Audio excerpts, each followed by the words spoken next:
Olá! Apesar de todos os avanços que já tivemos nos modelos de atenção e saúde mental no Brasil e no mundo, em relação a modelos mais antigos que tínhamos na primeira metade do século XX, a gente ainda tem muita caminhada pela frente. Muitas coisas ainda precisam ser modificadas. E um dos pontos centrais dessa modificação é o entendimento que os próprios profissionais da saúde mental têm sobre o que é clínica, como fazer clínica. Porque, em última análise, mesmo que você mexa em todo o sistema de saúde, toda a logística, toda a forma de acolhimento, se o momento de acolher, o momento de atender no processo clínico, os profissionais têm dúvidas sobre qual é o seu papel exato, se é diagnosticar, tratar, medicar, o que é realmente efetivo no campo da saúde mental.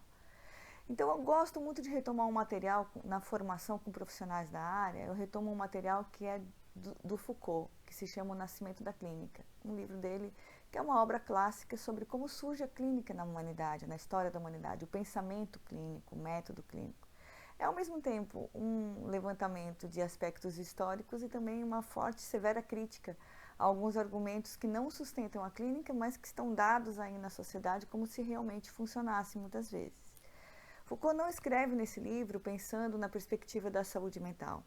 Essa transposição nós que vamos fazer aqui, nesse vídeo. Esse vídeo é para a gente refletir sobre como a gente trabalha com saúde mental, pensando o processo da clínica. Como que a clínica pode ser uma aliada ou, na verdade, uma inimiga do nosso processo de trabalho em saúde mental. Então, para começo de conversa, Foucault vai trabalhar com a ideia de que o método clínico ele não nasce na saúde mental, né? Ele vai falar principalmente no capítulo sobre signos e casos, onde ele trata assim, bastante sobre os aspectos da produção de significado na clínica. Ele vai desenvolver a ideia de que, na origem, a clínica tinha nascido lá no século XVIII, pelo menos desde o século XVIII a gente tem assim um levantamento, de que a clínica tinha nascido como uma das primeiras tentativas da ciência em realizar um exercício de conhecimento, de olhar profissional para embasar decisões práticas. Então a gente vai ver que a ciência se consolidando aí, né, a ciência moderna, que é bom se lembrar que vem de um período de todo o Renascimento. Eu não vou retomar toda a história da ciência moderna, né? Mas é nesse processo do consolidar-se da ciência moderna que nasce o pensamento clínico. E, aliás, entre parênteses, vale lembrar que é quando se consolida todo o argumento daquilo que vem se chamar psicologia depois, né? Então, a psicologia ela se consolida com a ciência moderna, como muitos autores lá da história da psicologia já trouxeram.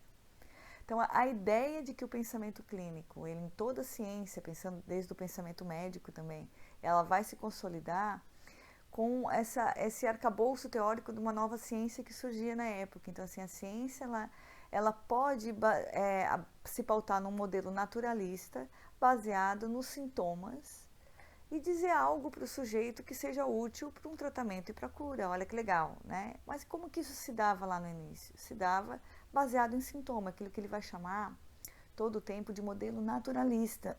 Modelo naturalista por quê? É um modelo baseado nos sintomas. Então, houve uma época em que ter sintomas era doença em si. Não havia o que desvendar a partir da linguagem. Então, a doença era o sintoma. Então, se eu tenho uma dor de cabeça, a doença é a dor de cabeça. Eu tenho dor de estômago, a doença é dor de barriga. Então, a dor era a doença em si. Cessava os sintomas, essa era a cura. Então, claro, primórdios da clínica, estamos falando. Acontece que ele vai levantar que o sintoma em si, então, ele encontra correspondência morfológica no corpo, né? O sintoma sempre vinha a partir do corpo. Nesse período não existia na clínica, por exemplo, como sintoma, estou triste, ando desanimado, não consigo me concentrar. Esses não eram os problemas da época. Os problemas eram sempre pautados na ordem física. E aí a gente vai ver que aparece aquilo que ele vai denominar como signos, né? Então, os signos são instrumentos da linguagem que perpassam os sintomas. O signo ele é muito mais abrangente que o sintoma.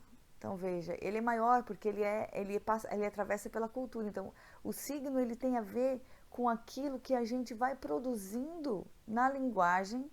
E aí ele vai construindo, digamos assim, ele prognostica um lugar, ele tem a ver com a duração, com as impressões subjetivas, mas não é a doença em si. Signos, aquilo que o sujeito pode trazer como numa cultura diferente de outra, né? Ele vai trazer como uma impressão de que aquilo lhe causa um impacto, mas a verdade é que acaba sendo indissociável ao longo do tempo. À medida que a clínica vai avançando na estrutura da sociedade, no funcionamento da sociedade, a clínica vai adquirindo um papel importante, porque quanto mais eu consigo oferecer signos sobre os sintomas, parece que eu consigo contribuir para o ato descritivo, que é um ato muito importante no ato clínico. Signo e sintoma, né, juntos, eles passam a ser indissociáveis, porque eu já não sei mais descolar o que é a minha dor de barriga daquilo que ela me causa. Por exemplo, vou ter que faltar ao trabalho, ou estou chateado, aborrecido, não consigo ir a um passeio. Então, o signo e o sintoma, eles consistem como um significante. O que é um significante? Algo ao qual eu posso atribuir significado. Em geral, a gente não se lembra muito desses aspectos na cultura, no dia a dia da gente. Mas, por exemplo, eu tenho uma caneta que pode ser um significante, né? É a coisa em si, no qual eu atribuo, ao perpassar pelo significante, eu atribuo significados. Então, o significante nesse caso é esse conjunto de sintoma e signos que já se construíram em torno de doenças conhecidas, desconhecidas, né? Então, nós já vamos transpor essas reflexões para o campo da saúde mental, que é o nosso alvo reflexivo aqui, né? Então, isso tudo fica já complexo em si. Agora, quando a gente tem o balizador, né, um norteador, que é a correspondência morfológica, ela detém esses signos.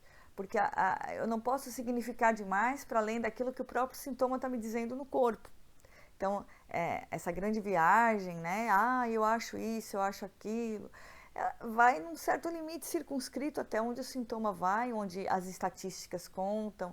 Então, por mais que alguém tenha muito medo de um sintoma, um medo como signo que gera um significante, uma produção de significado, esse medo, ele vai ter um limite que ele esbarra na condição real, assim, né? Digamos que a correspondência morfológica, ela é um balizador importantíssimo, é a correspondência no organismo físico, né, onde eu encontro que o significado se produza com coerência, né, na linguagem em relação aos sintomas descritos. Quanto menos eu tenho a correspondência morfológica, porque a saúde mental independe disso, vejam, como fica para a saúde mental o fato de que a gente não tenha correspondência morfológica. Quer dizer que eu produzo significados como clínica. Então, o grande papel da clínica, na verdade, né, é produzir significados junto com o outro. Então, eu chego com uma dor estranha, com um conjunto de sinais e sintomas, e o que eu espero de um clínico? Seja em qualquer área, né? Eu espero que o clínico consiga produzir significados comigo que façam sentido, que me tire do caos. Eu espero que nessa produção de significados, se for algo do campo médico, que eu saia com alguma indicação, muitas vezes prescrição, exames e tal. E no campo da saúde mental, alguma organização, mesmo que não seja uma organização medicamentosa. Que organização? Passa pela linguagem, pela narrativa, pelo discurso. Eu preciso entender o que está acontecendo. Em que sentido que isso se organiza, né? Então, ele vai demarcar alguns aspectos do ato descritivo que o clínico anuncia com o outro, né? Então, passa por algumas questões dos momentos da clínica, né? Que ele vai dizer. E esses momentos seriam baseados muitas vezes naquilo que a gente já tinha na ciência moderna. Não vamos nos esquecer que a clínica se consolida no contexto que a ciência moderna se consolida. Então, fica muito importante algumas coisas que são quase empíricas, né? Então, a clínica ela se ampara nisso, na possibilidade de combinar dados, de comparar, estudar frequência e, por fim, ela se solidifica com os graus de certeza. Quando eu digo, bom, eu estou com sintomas e tais, então, primeiro eu quero saber, isso é frequente? Isso dá em todo mundo? Você já viu um caso assim como o meu?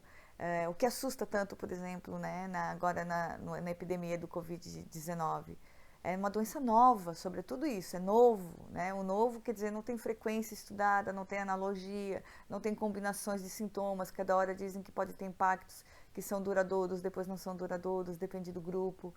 Então, a novidade ela sempre permeia isso, mas quando a gente tem casos mais clássicos, tradicionais, né? Você já viu alguém com depressão? Você já viu alguém com sinais de ansiedade, de pânico? O que são esses sinais? Eles se repetem? Então, ao mesmo tempo que a narrativa cria o diagnóstico em saúde mental, ela também produz um dado novo no intercurso da clínica. Porque ao produzir o diagnóstico, eu produzo na narrativa um novo significado, que é como eu vou me relacionar com as perspectivas de futuro dentro desse diagnóstico. E cadê os graus de certeza? Então, os graus de certeza são, bom, como que eu diferencio, por exemplo, em saúde mental, se eu tenho depressão ou tristeza? Se eu tenho realmente sinais de transtorno bipolar ou se é apenas uma oscilação inerente à vida, né? E estar com transtorno, entre aspas, né, com esses nomes todos, eles me trazem o que em termos de tratamento. Porque quando, claro, eu diagnostico e tenho todos os graus de certeza de uma enxaqueca ou de um braço quebrado, né? Então a clínica me produz uma facilidade de tratamento. Então vejam, com o braço quebrado, um clínico que sabe identificar o que é uma estrutura óssea fraturada, ele não precisa em todo lugar do mundo ter um raio-x. Você pode estar lá no meio da floresta amazônica, não tem nada, você consegue tratar uma pessoa que se machucou, imobiliza e tal. Tem uma previsão de que deixa 3 meses, vai consolidar, tal, se é uma fratura, se você consegue se mover um pouco, se não fraturou, se só está com alguma lesão menor. Então, tudo isso, no nascimento da clínica, foi importante, porque permite que eu não tenha que inventar a roda a cada caso clínico. Contudo, para o clínico de saúde mental, isso é muito pouco útil, porque cada produção de sintoma em saúde mental se constitui a partir de histórias de vida. Então, a réplica, eu reproduzir o mesmo tratamento para várias pessoas é muito difícil e muito delicado. Os pacientes de saúde mental contam isso todos os dias, né? Eles, com a mesma medicação que um toma para depressão, o vizinho do lado não faz efeito. Eu tenho um amigo que toma tal, eu tenho outro amigo. Então, as pessoas contam casos de dificuldades de adaptação ao medicamento, como se a dificuldade fosse a pessoa que não se adaptou. Ou será que o medicamento que não foi produzido, pensando nessas nuances? Porque a questão básica da saúde mental é que na média complexidade, principalmente no Brasil, média complexidade a gente se refere quando está num grau onde já está mais complexo, não é uma atenção básica, assim, eu não estou com leves sinais de saúde mental, né? Eu estou precisando de um trabalho mais continuado, algo que já causa um prejuízo maior na minha vida. E aí esse trabalho que é mais intenso de cuidado em saúde mental, no Brasil, especialmente, o grande foco tem sido na dispensação de medicação. E a dispensação de medicação, ela presume, infelizmente, que exista uma correspondência morfológica. Só que essa correspondência morfológica não é encontrada no corpo, na maior parte dos sinais e sintomas de saúde mental. Ela é encontrada onde? Na história de vida das pessoas, na interpretação, na narrativa, na produção de significados.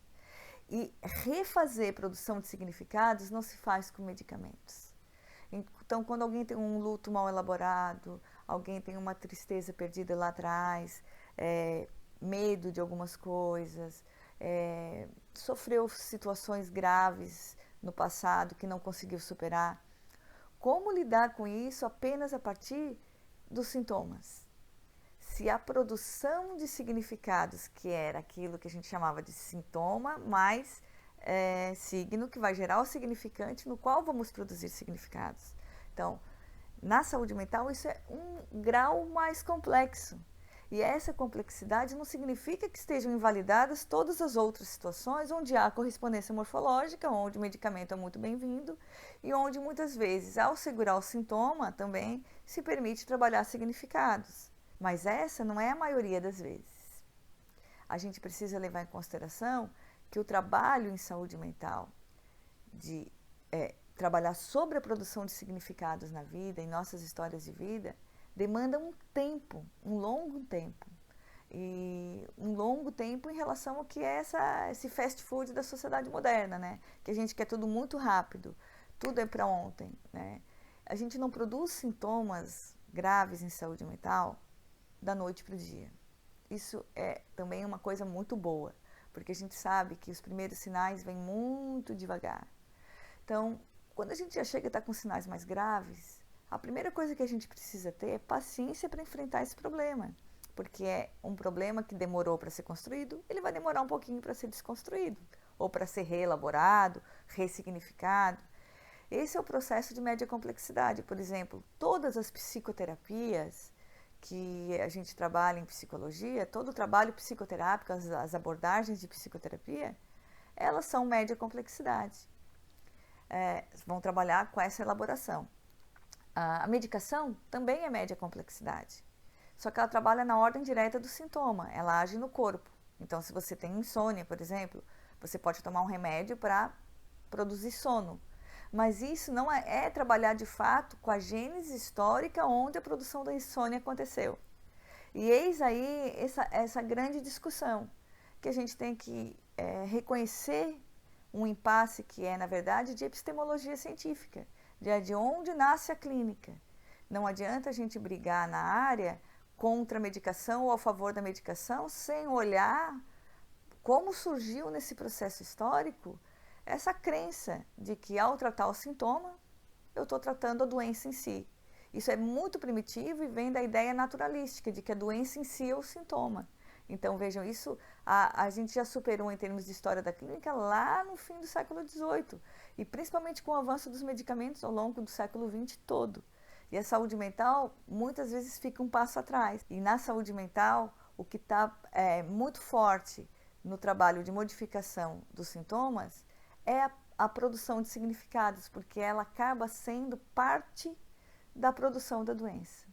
Então, da doença, entre aspas, que é aquilo que se chama de doença, que está lá nos manuais e CID e códigos do DSM e tal, mas que, na verdade, a gente poderia tratar como parte inerente da vida, né? É parte da vida cultural da humanidade produzir significados. Por isso que se diz que com as mudanças da cultura, a gente está produzindo outras doenças, novas doenças, porque são novas produções de significado. E assim caminhamos nós, ao longo da humanidade, produzindo novos significados e pensando, inclusive, o que vamos fazer com o que significa clínica em saúde mental para nós profissionais da área, né? A gente se fala. Valeu!